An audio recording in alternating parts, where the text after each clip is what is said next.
Olá, estamos mais uma semana aqui, iniciando mais uma semana nesse projeto para falar sobre a advocacia nos tribunais. Então, quais são os reflexos e o porquê que eu tenho que pensar nessa advocacia em segunda instância, em especial se eu trabalho com a parte processual?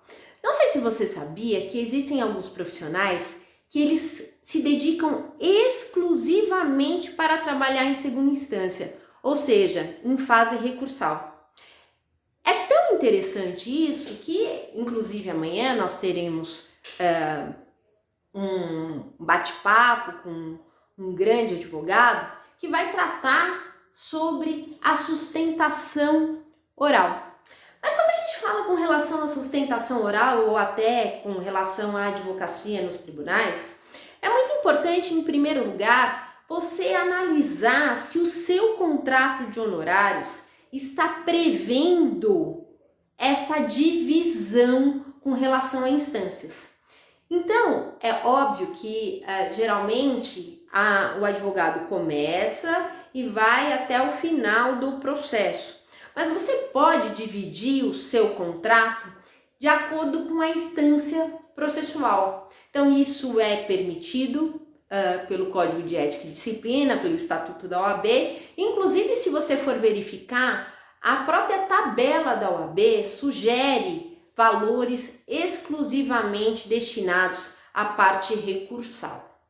Então, a gente tem esse primeiro ponto para você analisar se dentro do seu contrato está previsto que ele vai até a primeira instância ou se não existe nenhuma distinção.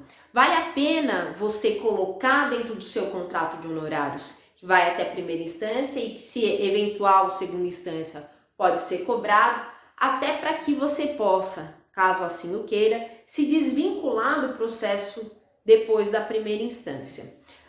Uma outra situação é com relação ao recurso em si. Então, a gente sabe que mesmo durante a tramitação em primeira instância, é possível fazer um recurso, como por exemplo no caso de agravo de instrumento. Então, essa questão com relação ao agravo de instrumento, ou ainda na esfera criminal com relação ao habeas corpus, também pode estar previsto dentro do seu contrato como algo a mais, porque você vai ter uma atividade a mais a ser desempenhada. Então também é possível, quando você tem que deixar claro, isso é bem importante, você tem que deixar claro lá dentro do seu contrato de honorários até onde vai essa relação jurídica, essa prestação de serviço que você está pactuando com o seu cliente. Deixe claro, não só dentro do contrato, quando também for explicar para o cliente, para que não haja problemas posteriormente, não é? Então, até para que você possa cobrar e que não haja uma repercussão aí ruim de relacionamento com o seu cliente. Além dessa questão dos honorários, né? Então, é bem importante a gente delimitar isso, é verificar se realmente você deve recorrer. Aí aqui a gente vai pensar em duas situações de suma importância. Primeiro, você sabe qual é o real interesse do seu cliente? Por que isso é importante? Porque de repente ele quer recorrer independente do proveito econômico.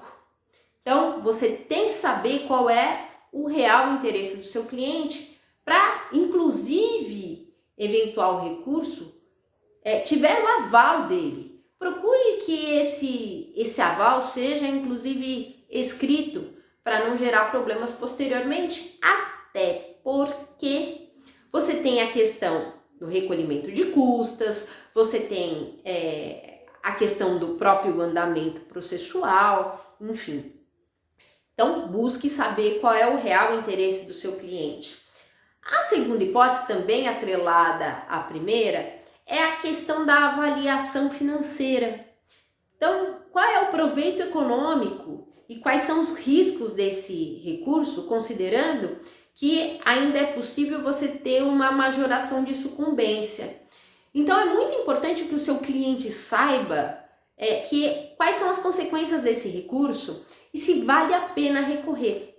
A gente sabe que os recursos eles demoram para ser julgados, na verdade a tramitação do processo de modo geral, ela não é tão célere como deveria ou como a gente gostaria. Isso quer dizer o quê?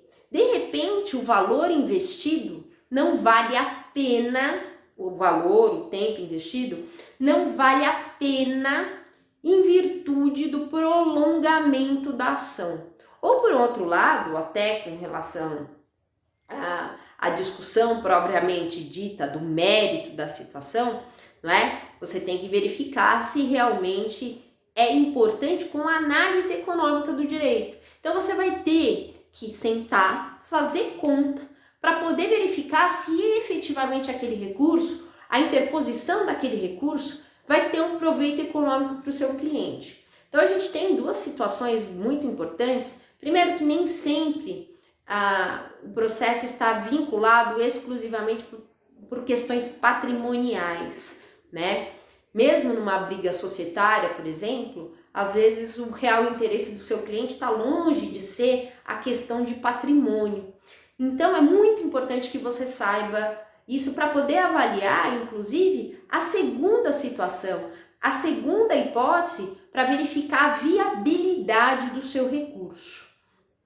Então, nós temos, primeiro ponto, a questão da análise do seu contrato com o cliente, e a segunda situação com relação à análise da viabilidade recursal. Então, veja bem, não estou falando de possibilidade recursal, eu não estou falando de requisitos processuais com relação a isso, eu estou falando de estratégia com relação ao seu processo, eu estou falando de estratégia com relação ao seu negócio, muito diferente do que a gente geralmente acostuma ver na faculdade. É claro, também isso é extremamente importante, mas é o básico, não é? A gente tem que passar um pouquinho desse básico para poder analisar a situação de uma forma mais sistêmica, de uma forma mais abrangente.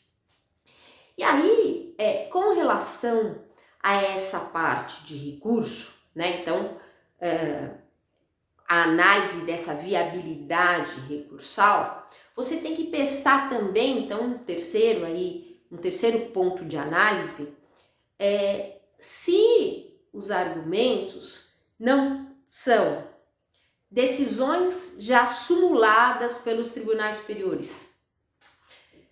Se esses argumentos, quais são, se eles não estão lá sendo analisados, então, ou se já foram analisados, ou se estão sendo analisados em sede de demandas repetitivas, né? Seria o caso, inclusive, de suspensão de processo processual, né? E ainda a questão do mérito, efetivamente. Por que isso? Porque dependendo daquilo que for alegado, e isso é muito importante que você alerte o seu cliente, ele pode ser condenado por litigância de má-fé, por estar exclusivamente procrastinando o feito, ou seja, apresentando recurso procrastinatório, protelatório, tá? Então, a gente só está pensando neste primeiro momento com relação à parte estratégica do recurso. Vale a pena você revisitar essas situações e, mais do que isso, todas as vezes que forem tomadas decisões com relação a isso, consulte o seu cliente, explique para o seu cliente a situação do processo. Você vai verificar que você vai ter um aliado, não é? Que é o seu próprio cliente, e agindo com transparência, você também vai tirar o ônus, o peso com relação à decisão da interposição recursal. Sua parte é técnica, não é? Mas você tem que explicar para o cliente quais são as consequências da interposição de um recurso, tá bom? A gente espera vocês amanhã. Amanhã a gente tem uma live com o Dr. Nilson falando sobre sustentação oral nos tribunais. Tchau, tchau, gente. Não esquecem, segue a gente nos nossos canais, mande informações pra gente, venha, traga aquilo que você quer que a gente discuta aqui no canal, que a gente traga de informação para vocês. A gente está aqui abertos e precisando ser ouvido, ou ouvir vocês, tá ok? Tchau, tchau!